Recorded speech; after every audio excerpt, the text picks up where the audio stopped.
Бір күні бір адам шынымен қатты бай болғысы келді. Ол әр тиынды үнемдеп өте нашар ашкөз болды. Көшеде келе жатып, ақша сұрап тұрған қарт адамды көреді.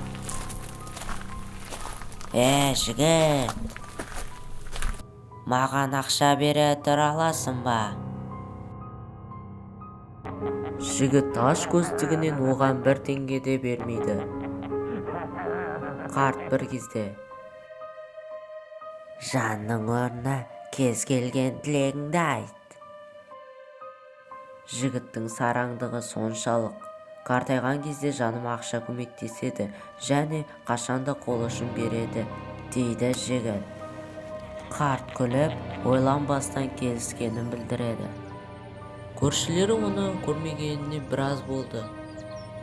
Жігіттің арманы орындалып, ең атақты, ең қуатты бай адамға айналды.